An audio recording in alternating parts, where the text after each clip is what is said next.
Hello, and this video is the second and final part of the review of the article in MARXIST.com called The Class, the Party, and the Leadership, How to Organize a Revolution. And this is part of the video series in which I discuss how would a revolution look like in Sweden, right?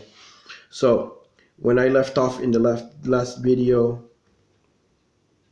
I talked about the radical phase of the French Revolution under Maximilien Robespierre between 1793 and 1794, and the Sandinista Revolution during its radical phase between 1979 and 1983, as example of critical moments in history when the masses enter into struggle, right? Which is revolution, according to the TROTSKYIST.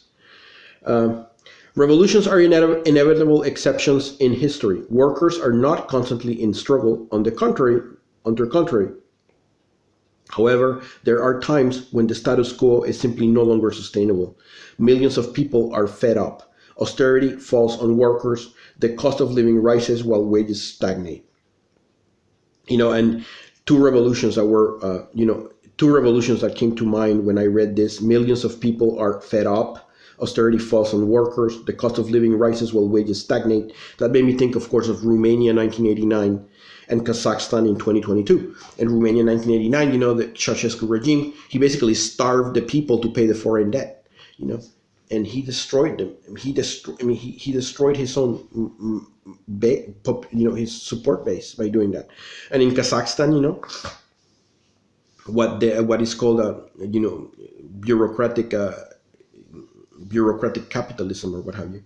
I don't think, it's another type of control market, right? And then you have in Kazakhstan, it's the same thing,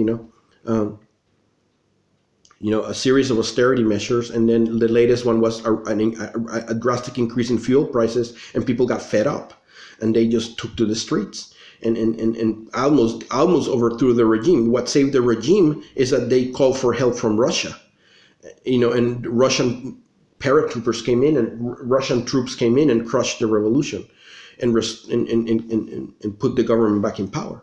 But for a minute there, the Kazakhstan oligarchs and bureaucrats were fleeing the country. So, and in the video where I talk about Kazakhstan in 2022, I talk about how this, to me, it reminded me of Hungary in 1956, which was another revolution that was crushed through foreign military intervention, Russian military, Soviet military intervention, the regime in Hungary called for help from the Soviet Union to so-called preserve socialism. And the propaganda was that, the revolution was being directed from the Yugoslavian embassy, that it was Tito who was promoting this or whatever. And all sorts of propaganda lies. Anyways, they went ahead and invade the Soviet Union. Marshal Zhukov sent in the troops, and the Red Army took over Hungary and crushed the revolution. The same thing in Kazakhstan in 2022. And it is possible too. This is something you have to consider seriously.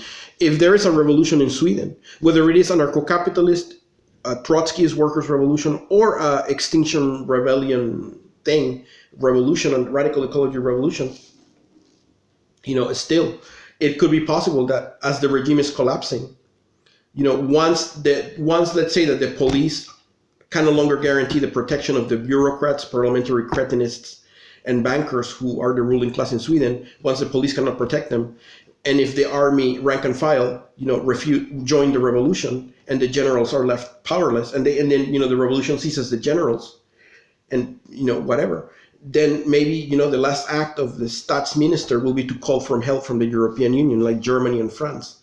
France has a credible army. France has a very, very credible armed force. Germany has an army, but not as credible as the French. The French army is very powerful. So, let's say the French send in the troops, and to suppress the revolution and restore the old order. That could happen too, I'm not naive. So, the European Union is not going to let, they're not going to just sit by and let Sweden fall. They're going to do something. And ultimately, like I said in another video, if Germany and France don't take care of it, because the European Union is really Germany and France. The rest of the countries are satellites. That's why the British left, in a way, Because I mean, how could it be expected that the British would be subordinate to Germany when they beat Germany twice in war, you know? So I understand why the British left in a way. But anyways, that's another issue. But when push comes to shove, if Germany and France do not stop a revolution in Sweden, the Americans will, you know, they'll do it themselves because they're not going to let Sweden fall either, because this is part of the Western Empire, you know. It's a matter of preserving the integrity of the Western Empire, and the United States has an interest in maintaining the Western Empire, in context of which France and Germany are satraps. Even though France and Germany run the European Union, you know, above France and Germany is the United States, because the United States runs the West, which is the empire, you know, the main empire here. So, I mean, I understand that structure exists. You know, I'm not naive. I know a revolution in Sweden will have to contend with that, you know. But yeah. Very often it is an accident that starts a revolution. The Arab revolutions of 2010 and 2011 started in Tunisia. In Tunisia, when a young street vendor who immolated himself outside the local governor's office. This was the spark that lit the fire. A mass movement followed, culminating in the overthrow of the dictatorship in Tunisia. The movement then spread to Egypt and then to the entire Arab world, which was the Arab Spring. The anger that had been building up for decades just needed a spark. And, you know, that movement overthrew, of course, the Mubarak dictatorship in Egypt too. Unfortunately, though, in Egypt, you know, a coup regime took over in 2013 and started a military dictatorship. Right? So unfortunately, that revolution failed. And in Tunisia, you know, the revolution never really achieved anything significant. I mean, the old regime came back through the back door. So, yeah, you know, the Arab Spring, the Arab revolutions of 2010 and 2011 inspired a lot of things. They inspired all sorts of stuff. You know, it inspired the movement of the squares. Tahrir Square in Egypt inspired Indignados Plaza del Sol in Madrid, Syntagme Square in Greece, and Occupy, you know, the various Occupy square occupations all over the world, which started in Zuccotti Park in New York, you know. Yeah, I mean, the Egyptian revolution inspired the global movement of the squares, which was the Occupy movement, and Indignados, and then the anti-government riots, the anti-government uprisings in Syntagme Square in Greece against the economic policies of the Troika, right? But of the European Union, right? Because the Germans wanted to impose radical austerity on Greece, and the people revolted, and they held massive demonstrations against the regime, against the European Union imperialism in Syntagme Square, right? But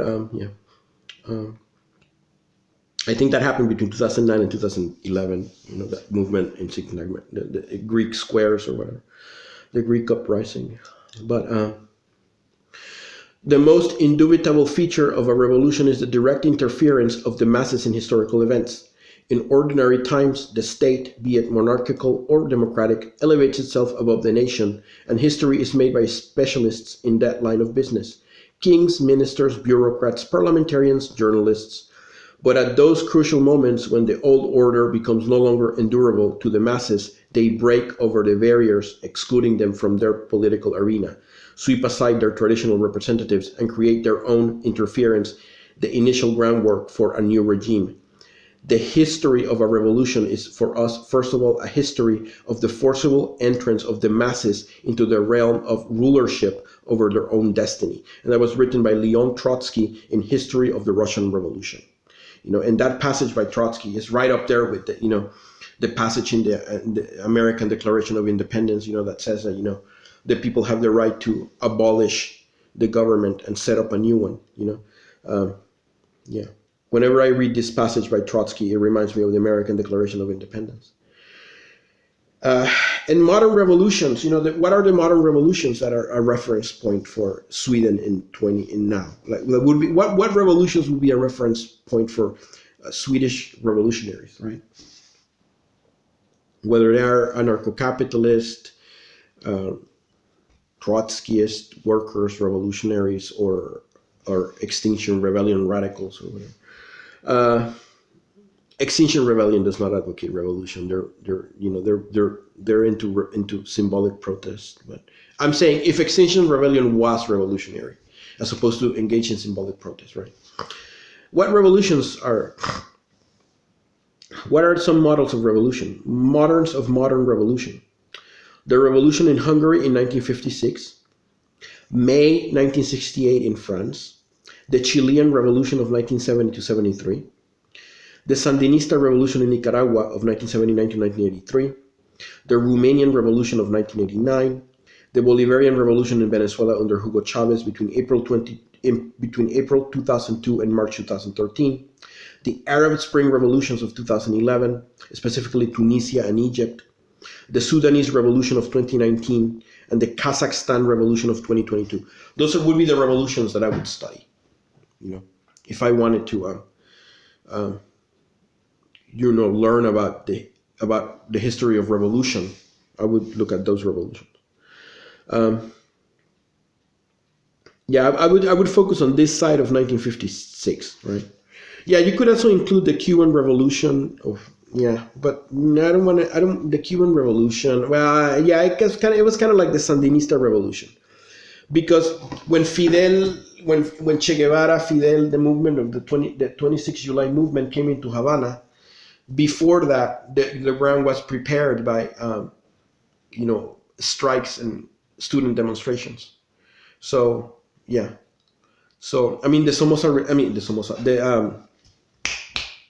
what was it called? The Batista regime. The Batista regime was destabilized by, a strike, worker strikes and student uprisings So, and then the movement, the 26 July movement marched in, once the army was defeated, the army sort of like fell apart. Batista's army fell apart. The police had no longer any control over the streets.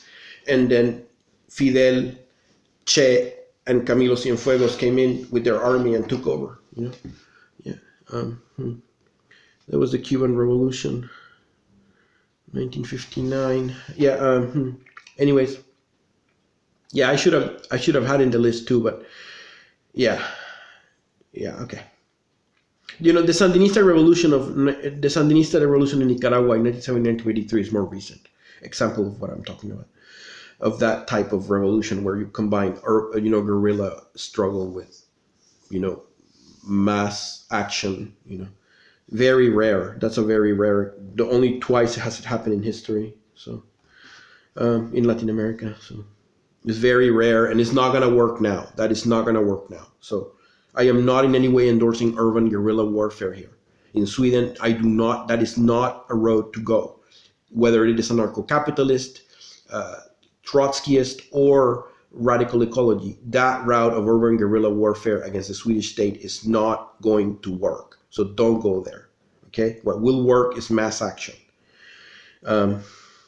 Revolutions can be compared to earthquakes. No one can predict exactly when an earthquake will occur, and earthquakes are generally rare, but we can study tectonic plates. We can know where the conditions for earthquakes occur. Earthquakes don't happen all the time, but they are ultimately inevitable. It is the same with revolutions. No one can predict exactly when a revolution will come, but we can study economic conditions, see the rising anger among workers, and predict a revolutionary epoch. The difference is that a revolution is made by human beings, right? So right, revolutions are made by human beings, right? And I said somewhere else that revolutions begin with misfits. So those misfits, though, for the revolution to happen, those misfits need to get together and need to organize, right? And they need to convince others to become misfits, and then create a critical mass that will go up against the state. Revolution begins with misfits, right? And revolution is illegal. Revolution is illegal, and it begins with misfits. And revolution is motivated by revenge against the state.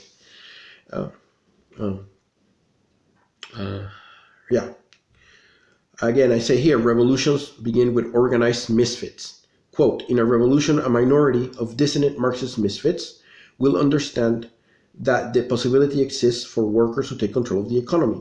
Their job is to organize to convince the rest of the workers when Marxists talk about the need for a revolutionary party, and by Marxist here I mean the Trotskyists, okay? Because there is many people calling themselves Marxists, but the only legitimate Marxists are the Trotskyists.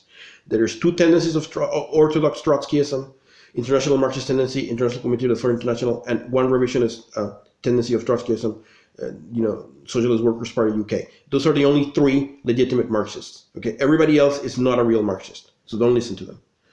Okay,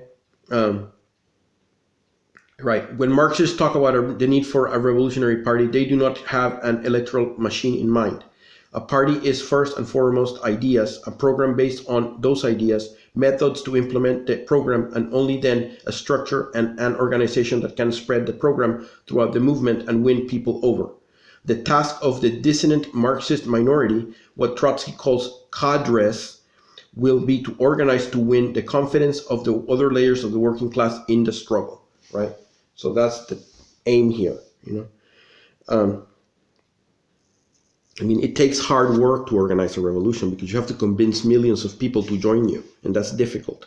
Difficult, especially under conditions where, there is, the secret police and in Sweden is the security police, the media, the establishment, the parliamentary cretins in the parliament who claim to be the only true legitimate proponents of politics.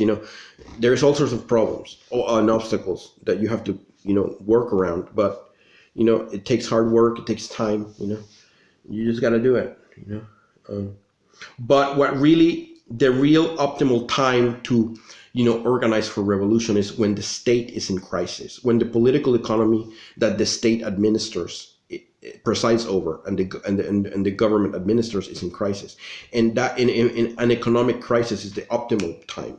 A massive economic crisis, economic paralysis is the perfect time to strike against an unwanted regime, right? Yeah. And another point that is important: failure to take power leads to the defeat of the revolution. The case of Sudan is particularly striking. In December 2018, a mass movement broke out against the dictator Omar al-Bashir. Extreme poverty, IMF-imposed austerity, and massive unemployment drove the masses to the streets. A mass sit-in was even organized by the revolutionaries in the capital, Khartoum. What was missing in Sudan? The workers went on 2 general strikes, held a sit-in despite the repression, and formed grassroots committees to organize the movement. The workers did everything they could.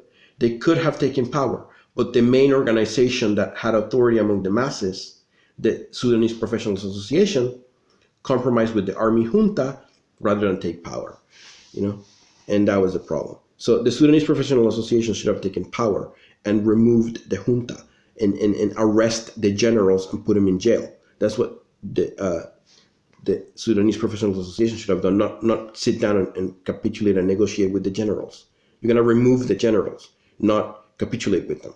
That's what I'm saying. If there's a revolution in Sweden, one of the things, whether it is an anarcho-capitalist workers' revolution or a radical ecology revolution, whichever revolution it is, that hypothetical committee of public safety led by a Swedish Robert Speer is going to have to order the seizure of the generals, the army generals. You have to seize them because they are dangerous. They are trained military, and if they get in, their job is to restore the old regime.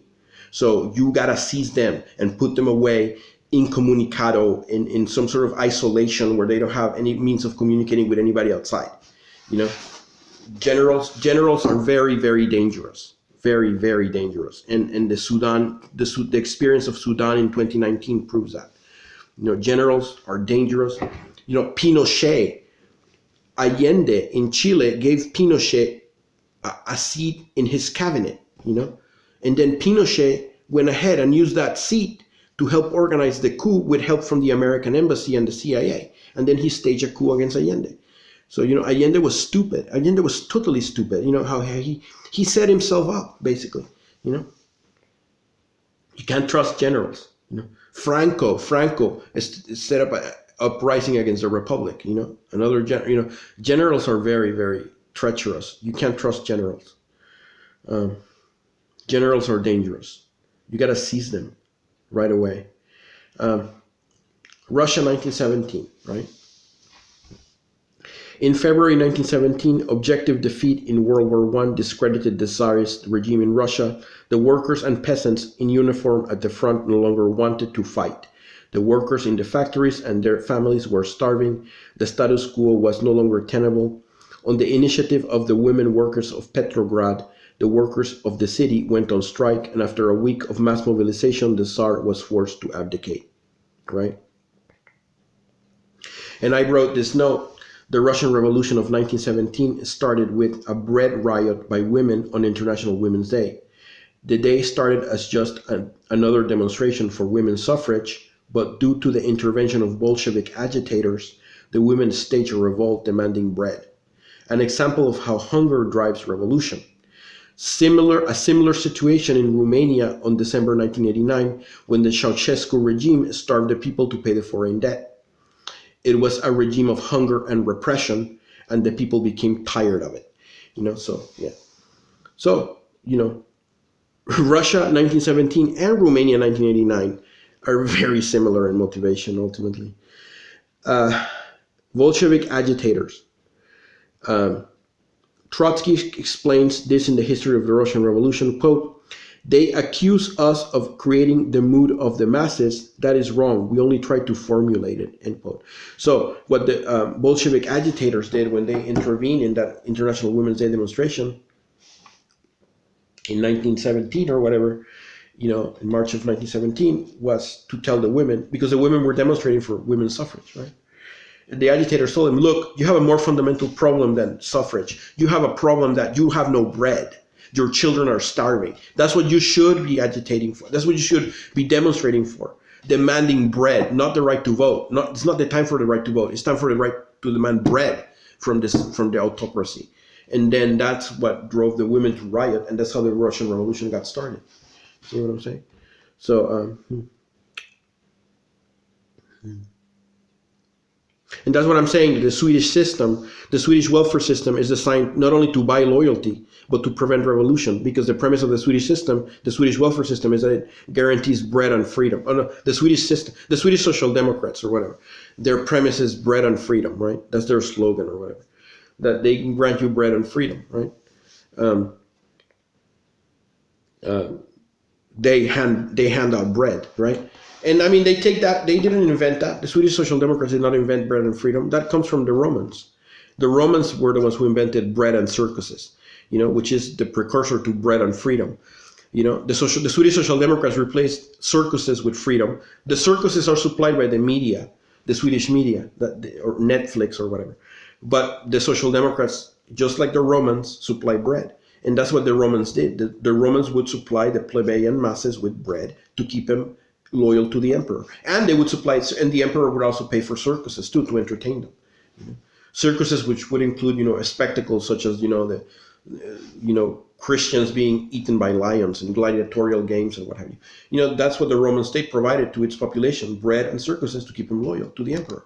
In Sweden, the Social Democrats supply you with bread, right, in the form of the welfare system, which is to buy your loyalty and to buy, to prevent revolution.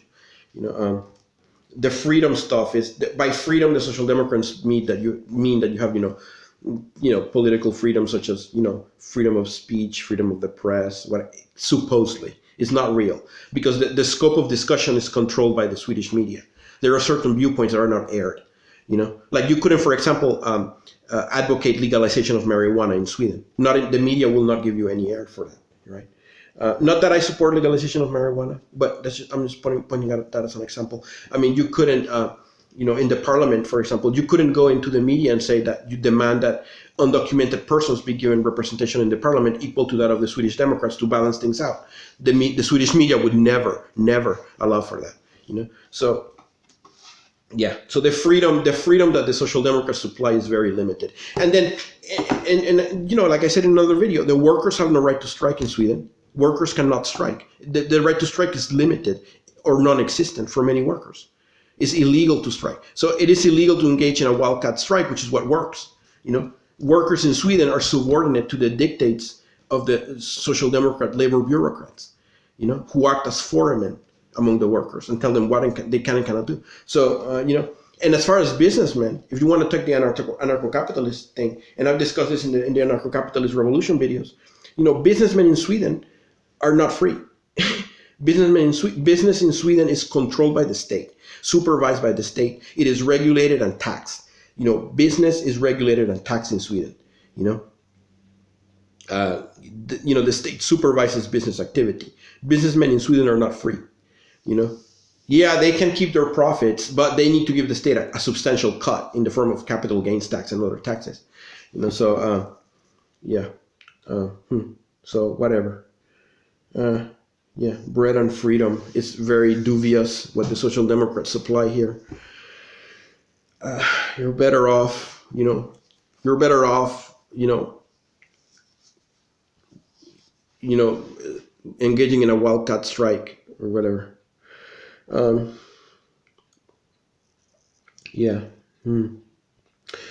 In the midst of the struggle, the Petrograd Soviet was formed and Soviets mushroomed throughout Russia.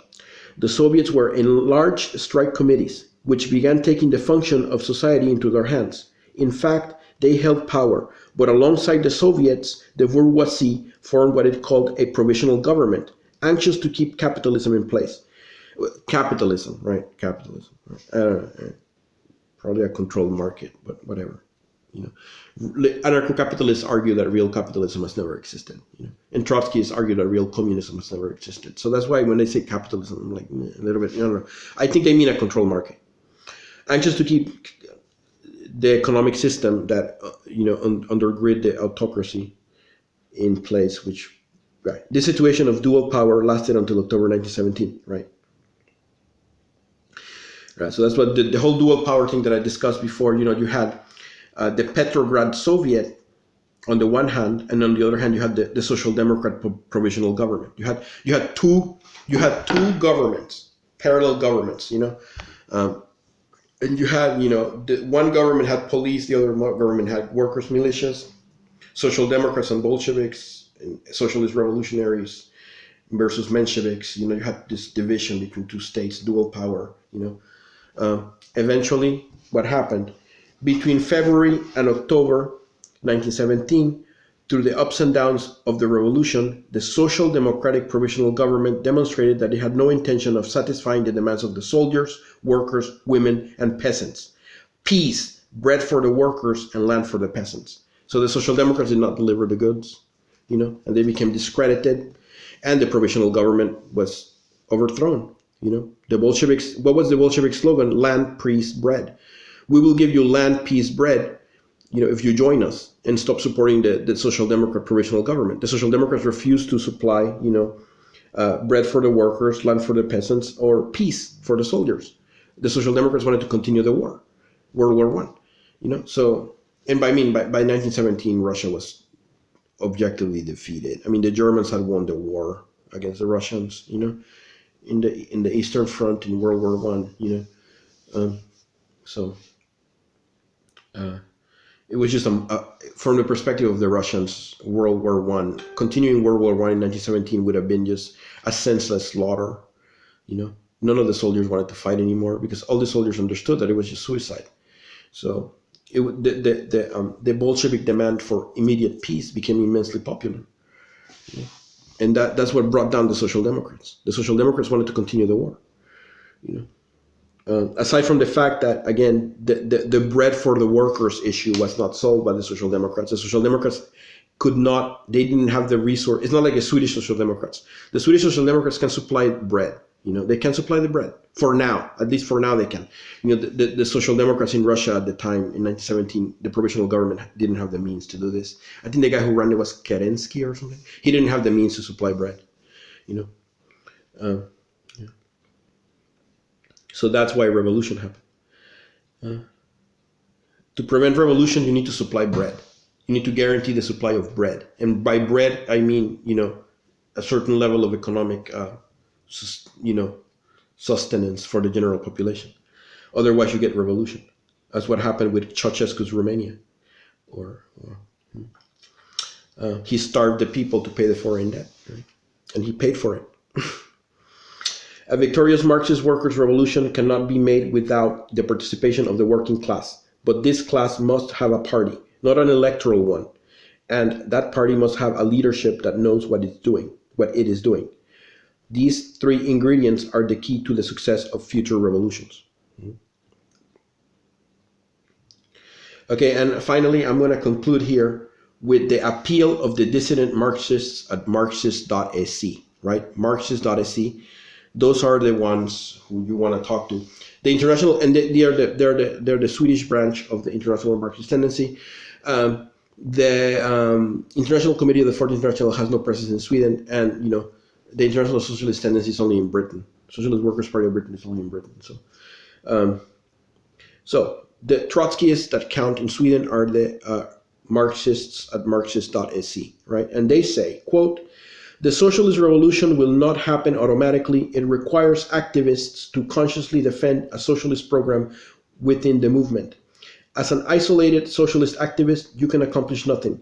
But united under a common banner, with a common program and common ideas, we can have an infinitely greater impact than any individual activist can have.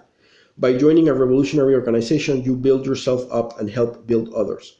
By joining a revolutionary organization, you build an alternative to existing organizations that lead the working class from defeat to defeat, instead of accepting them and capitulating to them. By joining a revolutionary organization, you help bring the ideas of Marxism to the working class in a way that no individual can do on their own. This is what the International Marxist Tendency offers to workers and youth. We invite you to join this project, which is bigger than all of us." And I will put a link in the description to the article, which is called, again, "The Class, the Party, and the Leadership, How to Organize a Revolution." And this is the Trotskyist perspective on revolution that would apply to Sweden. And the reason I review this article is because I rather have the Trotskyists speak for themselves, right? About revolution. Okay. So yeah, thank you for listening. Bye bye.